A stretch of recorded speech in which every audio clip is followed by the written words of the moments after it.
আসসালামু আলাইকুম। কেমন আছেন সবাই? আশা করছি ভালো আছেন। আপনাদের দোয়ায় আলহামদুলিল্লাহ আমিও ভালো আছি। তো আজকে আপনাদের দেখাবো কিভাবে চিকেন পাকোড়া বানাতে হয়। তো আমার ভিডিওটা দেখতে থাকুন। তো আমি এখানে সব কিছু কেটে কুটে রেডি করে নিয়েছি। আপনাদের তো দেখতে থাকেন। তো আমি এখানে বেসম আর ময়দা 1 কাপ মতো নিয়েছি। তারপরে নিয়েছি আলু কুচি, আলুগুলো কুচি কুচি করে কেটে নিয়েছি। তারপরে নিয়েছি চিকেনগুলো আমি ছোট ছোট করে কেটে নিয়েছি। পেঁয়াজ কুচি পরিমাণ মতো, মরিচ পরিমাণ মতো। তো আমি এগুলো এখন মিশিয়ে নিব। হাত দিয়ে ভালোভাবে মেশাতে হবে। এর মধ্যে আমি এখন কাঁচামরিচ কুচি পরিমাণ মতো দেব। যে যেরকম খান সেরকম দিয়ে দিবেন। আমি যেরকম খাই সেরকম নিয়েছি। তো এখানে পরিমাণ মতো কাঁচামরিচ কুচি দিয়ে দিয়েছি। এবার দিয়ে দিব আলু কুচি। আলুগুলো আমি ভালো করে ধুয়ে মাখিয়ে রেখেছিলাম লবণ দিয়ে। তো এখন এটার মধ্যে অ্যাড করে দিব। আমি এটার জন্য একটা আলু ইউজ করছি। আপনারা চাইলে বাড়িয়েও দিতে পারেন। তো এখন দিয়ে দিলাম পেঁয়াজ কুচি। যে যেরকম খান সে সেরকম দিয়ে নেবেন। তো এবার চিকেনগুলো দিয়ে দিলাম। আমি চিকেনগুলো আগে থেকে ছোট ছোট করে কেটে রেখেছিলাম। আপনারা চাইলে যার যার স্বাদ মতোও দিতে পারেন। তো আমি এখানে ছোট ছোট করে কেটে এর মধ্যে অ্যাড করে দিলাম। এবার দিয়ে দিব হলুদ মরিচের গুঁড়া, স্বাদ মতো লবণ। আপনারা আপনাদের অনুযায়ী কমিয়ে বাড়িয়ে নেবেন।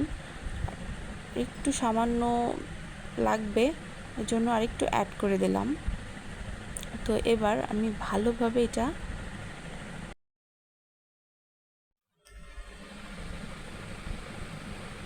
এখন ভালোভাবে মিশিয়ে নিতে হবে। তার আগে এর মধ্যে অ্যাড করে দিব সামান্য একটু বেকিং সোডা। দেওয়ার ফলে আপনার এটা অনেকক্ষণ পর্যন্ত মুচমুচে থাকবে আর খেতে অনেক মজা লাগবে। তো বেকিং সোডা দেওয়া হয়ে গেছে। তো আমি এটা এখন মাখিয়ে নিব। তো এদিকে কড়াইয়ে তেল গরম করতে দিয়েছি। তেলটা গরম হোক। তো আপনারা যারা আমার চ্যানেলে নতুন, প্লিজ আমার চ্যানেলটা সাবস্ক্রাইব করে দিবেন। তো আমি এক এক করে পাকোড়াগুলো দিয়ে দিব।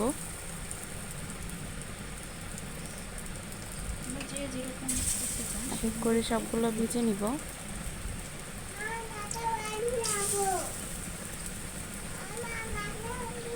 গ্যাসের স্পিডটা একটু লো রাখবেন, যাতে আপনারা যারা এরকম পাকোড়া খেতে চান তো আমার এটা ফলো করেন। তো অবশ্যই ভালো লাগবে, বাসায় একবার ট্রাই করে দেখতে পারেন।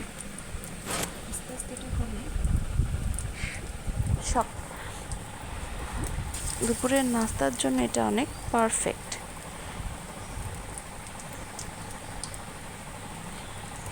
তো আমি একটা একটা করে দিয়ে দিচ্ছি।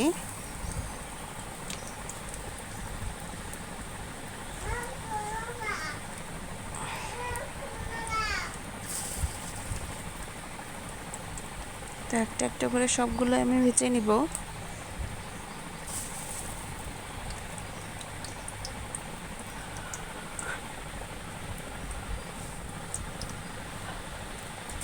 তো এটা ভাজা হতে থাক। আর গ্যাসের ভলিউমটা একটু কম রাখবেন, যাতে আপনার এটা উপর থেকে পুড়ে না যায়। আর লো রাখলে আপনার এটা কি হবে, আপনার এটা চিকেনের ভিতরটা ভালোভাবে সেদ্ধ হবে। আর যদি গ্যাসের ভলিউমটা বাড়িয়ে দেন তাহলে কিন্তু আপনার উপরটা পুড়ে যাবে, কিন্তু ভিতরটা সেদ্ধ হবে না। তাই গ্যাসের ভলিউমটা সবসময় লো রাখবেন, যেন এটা দুই পাশে ভালোভাবে সেদ্ধ হয়। তো এগুলো আমার এখন ভাজা হয়ে গেছে। আমি উল্টে দিব। এক পাশ হয়ে গেছে, উল্টে দিব সবগুলো। এখন এগুলো ডুবো তেলেও ভাজা যায়, কিন্তু যারা ডুবো তেলে ভাজতে চান না তারা এইভাবে অল্প তেলেও ভাজতে পারেন, কোনো সমস্যা নাই। একটার সাথে একটা গা যাতে না লেগে যায় সেজন্য একটু ছড়িয়ে দিতে হবে।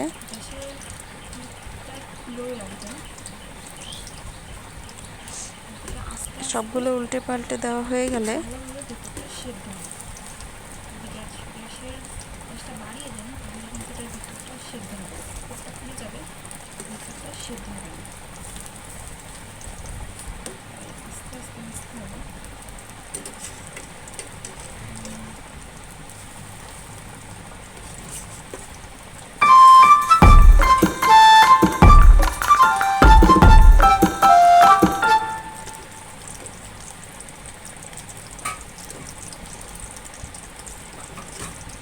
আমার সবগুলো উল্টে দেওয়া হয়ে গেছে।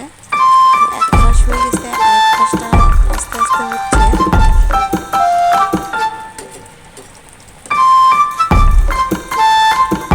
যারা কম তেল খান বা কম তেল খেতে পছন্দ করেন, অনেকেরই অনেক রকম সমস্যা আছে, যেমন গ্যাসের প্রবলেম, তারা এইভাবে অল্প তেলে ভেজে খাবেন, দেখবেন অনেক সুস্বাদু। তো আমার এদিকে পাকোড়াগুলো হয়ে গেছে, আমি তুলে নিব।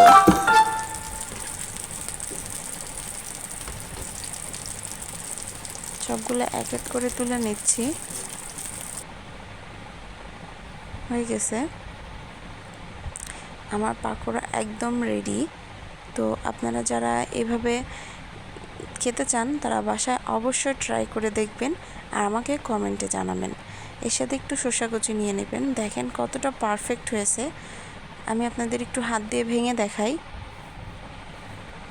তো আমার চ্যানেলে যারা নতুন অবশ্যই আমার চ্যানেলটা সাবস্ক্রাইব করে দিবেন, আর ভিডিওটা ভালো লাগলে লাইক করে দিবেন, আর অবশ্যই একটা শেয়ার করে দিবেন। তো ভালো থাকবেন সবাই, আমার জন্য দোয়া করবেন। তো আজকের ভিডিওটা এই পর্যন্তই।